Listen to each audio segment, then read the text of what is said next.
Assalamualaikum warahmatullahi wabarakatuh. Salam sejahtera bagi kita semua.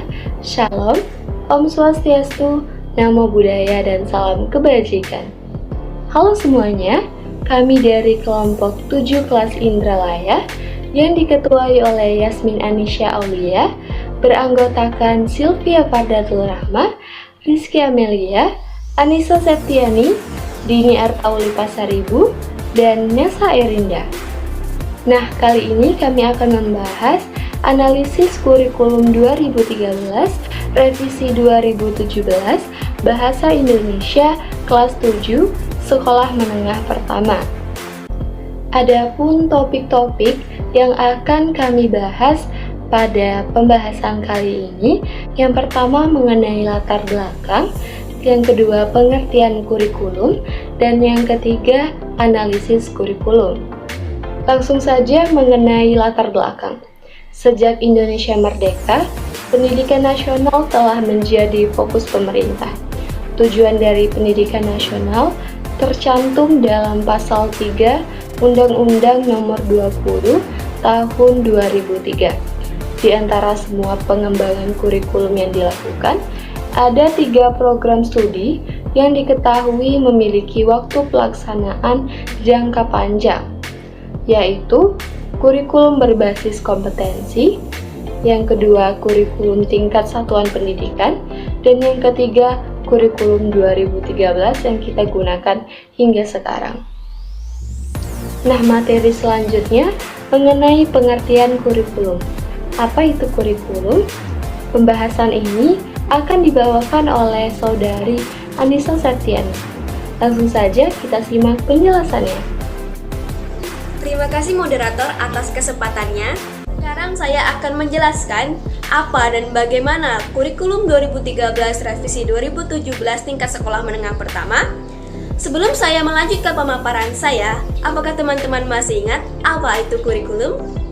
Baiklah, kurikulum adalah sejumlah mata pelajaran atau panduan yang wajib dan harus ditempuh oleh seluruh peserta didik selama masa sekolah untuk memenuhi pencapaian belajar. Terdapat 4 poin penting dalam kurikulum 2013 revisi 2017 tingkat sekolah menengah pertama. Yang pertama itu ada PPK, penguatan pendidikan karakter. PPK ini wajib dilaksanakan oleh seorang guru dalam pembelajaran, di mana terdapat minimal 5 karakter yang harus ditanamkan kepada seluruh siswa. Yang pertama itu ada religius, yang kedua itu ada integritas, yang ketiga itu ada nasionalis, yang keempat itu ada gotong royong, dan yang terakhir itu ada yang kedua yaitu literasi. Seluruh peserta didik diharapkan dapat mampu meningkatkan kemampuan literasi mereka. Kemampuan literasi dapat dilakukan pada awal pembelajaran, di tengah pelajaran maupun di akhir pelajaran. Yang ketiga ada kreatif, critical thinking, komunikatif, dan kolaboratif atau biasa dikenal dengan 4C. 4C ini diharapkan dapat dilakukan oleh seluruh siswa di abad 21 ini demi menghadapi kemajuan globalisasi itu sendiri. Dan yang keempat itu ada higher order thinking skill atau biasa yang dikenal dengan HOTS. Menekankan integrasi HOTS dalam pembelajaran adalah sebuah keharusan. Hal ini bertujuan agar siswa dapat bersaing dalam kancah dunia. Nah, jika tadi kita telah mendengarkan penjelasan mengenai pengertian kurikulum, lalu sekarang kita akan masuk pada materi inti mengenai analisis kurikulum 2013, revisi 2017, Bahasa Indonesia kelas 7, Sekolah Menengah Pertama.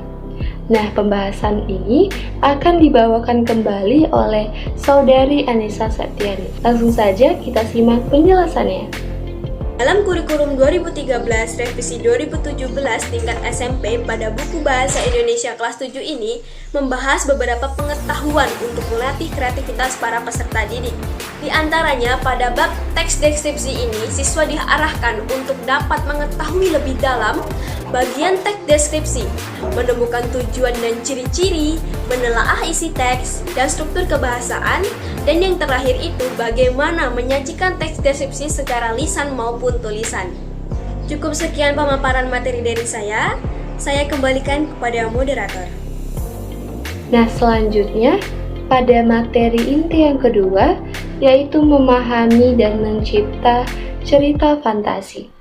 Nah, pembahasan ini akan dibawakan oleh saudari Dini Artauli Pasaribu. Langsung saja kita simak penjelasannya. Halo, saya Dini Artauli akan membahas mengenai bagaimana cara memahami dan mencipta cerita fantasi. Jadi, untuk melakukan hal tersebut ada 4 poin yang penting yang harus kita lakukan. Untuk poin pertama, kita mulai dengan mengidentifikasi unsur cerita fantasi. Fantasi atau narasi adalah cerita fiksi yang berisi peristiwa, kejadian dalam cerita fantasi. Dalam cerita fantasi, hal menjadi normal, karakter dibuat penulis tidak ada di dunia nyata. Poin kedua, mencerita kembali isi cerita fantasi. Untuk melakukan tahapan kedua, kita dapat melakukannya dengan 3 cara. Yang pertama, menentukan atau mengidentifikasi tokoh, latar, alur cerita. Yang kedua, menentukan unsur intrinsik yang ketika menceritakan kembali dengan bahasa sendiri. Poin ketiga, yaitu menelah struktur dan menelah struktur dan bahasa cerita fantasi.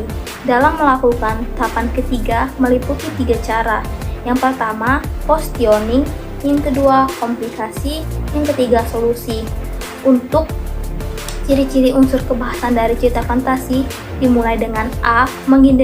Menggunakan kata ganti dan kata benda sebagai titik naratif. Misalnya, saya, mereka, dia. B. Gunakan kata indera untuk menggambarkan latar belakang, tempat, waktu, suasana. C. Pilihlah kata dengan makna metaforis dan khusus. D. Koneksi penandaan deret waktu. E. Penggunaan kata atau ekspresi kejutan membantu memindahkan cerita. Dan untuk terakhir, poin keempat, menyajikan cerita fantasi. Dalam melakukan tahapan itu meliputi 4 cara. Yang pertama, rencanakan cerita. Yang kedua, ekstra ide dari cerita.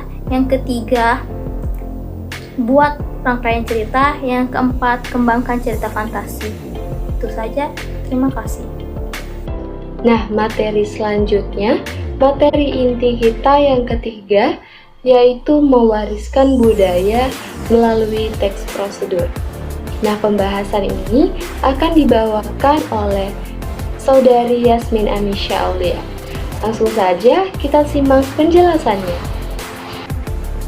Selanjutnya kita akan membahas mewariskan budaya melalui teks prosedur. Teks prosedur sendiri memiliki arti sebagai teks atau tulisan yang menampilkan atau mencakup isi berupa tata cara dan juga tips-tips untuk melakukan langkah tertentu. Di dalam buku Bahasa Indonesia kelas 7 Sekolah Menengah Pertama, Kurikulum 2013, Revisi 2017 ini, guru menekankan kepada siswa untuk memiliki sikap, keterampilan, dan juga pengetahuan yang menyangkut teks prosedur. Dalam buku ini disediakan beberapa poin yang menyangkut teks prosedur. Yang pertama, mengidentifikasi ciri teks prosedur, mulai dari ciri dari segi isi dan juga ciri dari segi bahasa. Kemudian, menyimpulkan isi dari teks prosedur. Nantinya di buku itu disediakan cerita-cerita singkat yang akan dianalisis oleh siswa baik dari segi urutan langkah maupun dari segi hasil. Lanjut, ada bagian menelaah struktur dan bahasa teks prosedur.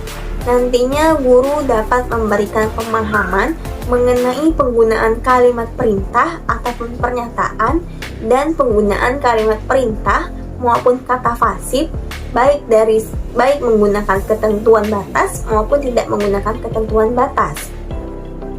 Terakhir, buku ini akan mengarahkan siswa untuk menulis dan menampilkan hasil dari tulisannya yang berupa teks prosedur itu sendiri.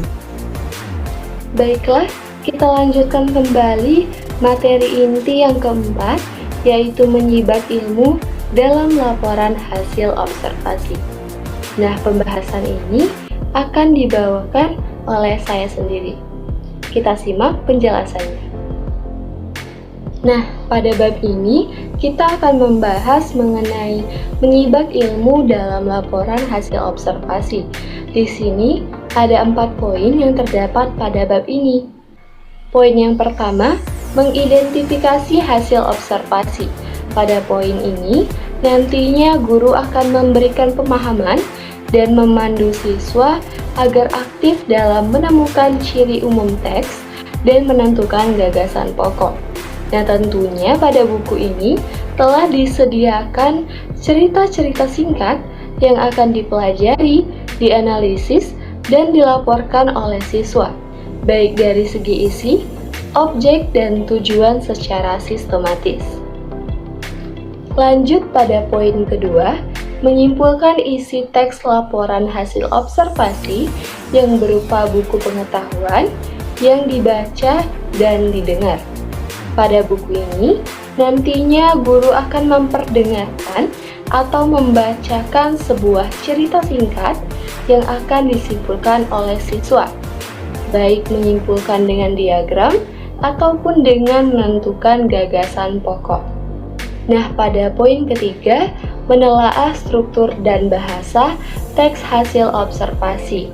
Nah, pada buku ini terdapat cerita-cerita singkat yang telah dikelompokkan berdasarkan strukturnya. Nantinya, siswa akan berdiskusi, menguraikan, menentukan, membandingkan, dan menelaah mengenai strukturnya tadi, ciri isi maupun ciri bahasa. Pada buku ini juga sudah dicantumkan penjelasan mengenai pernyataan umum, deskripsi bagian, dan kesimpulan. Lalu pada poin terakhir, merangkum dan menyajikan laporan hasil observasi. Pada buku ini sudah tertera materi-materi yang nantinya akan dapat memberikan pemahaman mengenai cara menyajikan laporan secara kreatif dan bagaimana cara menulis teks laporan hasil observasi. Lalu, materi inti yang kelima mengenai mewarisi nilai luhur dan mengkreasikan puisi rakyat. Nah, pembahasan ini akan dibawakan oleh saudari Sylvia Fardatul Rahma. Langsung saja kita dengarkan penjelasannya. Assalamualaikum warahmatullahi wabarakatuh. Perkenalkan, saya Sylvia Fardatul. Di sini saya akan menjelaskan materi mengenal dan memahami puisi rakyat dalam buku Bahasa Indonesia Kurikulum 2013 Revisi 2017. Jenjang SMP ini, para siswa akan belajar mengenal dan memahami puisi rakyat. Nah, puisi rakyat itu merupakan puisi yang berkembang pada kehidupan masyarakat yang memiliki nilai-nilai tertentu. Nah, puisi rakyat itu berupa pantun, syair, gurindam, ataupun puisi yang berkembang di daerah tertentu.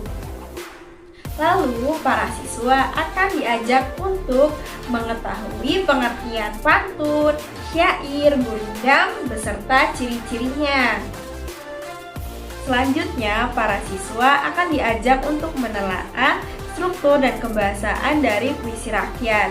Nah, seperti ragam pola pengembangan pantun beserta strukturnya, struktur dan bahasa dari gurindam, struktur dan aspek kebahasaan pada syair. Dan yang terakhir, menyajikan puisi secara tertulis maupun lisan. Itu saja yang dapat saya sampaikan. Saya kembalikan kepada moderator. Baiklah, materi inti yang keenam mengenai mengapresiasi dan mengkreasikan fabel. Nah, pembahasan ini akan dibawakan oleh saudari Dini Artauli Pasaribu. Langsung saja kita dengarkan penjelasannya. Baiklah, di sini saya akan memaparkan tentang mengkreasi dan mengapresiasi fabel. Namun sebelumnya, perlu kita ketahui bahwa ada 4 poin penting dalam mengkreasi dan mengapresiasi fabel. Yang pertama, dalam mengkreasi dan mengapresiasi fabel, kita perlu mengenal terlebih dahulu apa itu fabel, ciri-ciri fabel. Fabel adalah cerita tentang kehidupan hewan yang berperilaku layaknya manusia. Fabel juga sering disebut cerita moral. Mengapa demikian? Karena di dalam cerita fabel erat kaitannya dengan moralitas.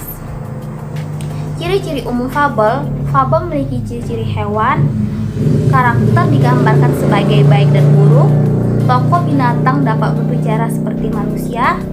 Fabel menggunakan lingkungan alam, hutan, sungai, kolam, dan lain-lain. Dalam mencerita kembali isi fabel, kita harus terlebih dahulu menceritakan kembali isi fabel. Dalam menceritakan kembali isi fabel, kita harus terlebih dahulu yang pertama menilai watak tokoh, yang kedua menceritakan kembali isi fabel, yang ketiga menilai urutan peristiwa, yang keempat memeriksa struktur dan bahasa fabel. Fabel memiliki 4 bagian struktur. Yang pertama, arah, awal cerita berisi pengenalan orang, tempat, dan waktu. Yang kedua, komplikasi, konflik atau masalah atau antara satu karakter dengan karakter lainnya. Yang ketiga, resolusi, bagian pemecah masalah. Yang keempat, koda, bagian akhir dari fabel yang mana berisi tentang perubahan karakter dan pelajaran yang dipetik cerita tersebut. Poin keempat, menelaah struktur dan bahasa fabel. Fabel merupakan cerita tentang karakter dan jiwa manusia yang mana terbagi menjadi 4 struktur. Yang pertama, orientasi, yang kedua, komplikasi, yang ketiga, resolusi, yang keempat, koda. Dalam penjelasannya, orientasi merupakan bagian awal dari suatu cerita, komplikasi bagian konflik atau permasalahan antara satu tokoh dengan tokoh yang lain, yang resolusi bagian yang berisi pemecahan masalah, yang koda bagian perubahan yang terjadi pada tokoh. Poin kelima, memeran isi fabel. Dalam memerankan isi fabel ada 4 yang harus kita perhatikan. Yang pertama, kita harus merancang tokoh, watak, dialog, latar. Yang kedua, menentukan urutan cerita. Yang ketiga, merancang peranan fabel yang dibaca. Yang keempat, melakukan adu kreatif pemeran fabel. Itu saja, terima kasih. Lanjut, masuk pada materi inti yang ke-7, yaitu berkorespondensi dengan surat pribadi dan surat dinas.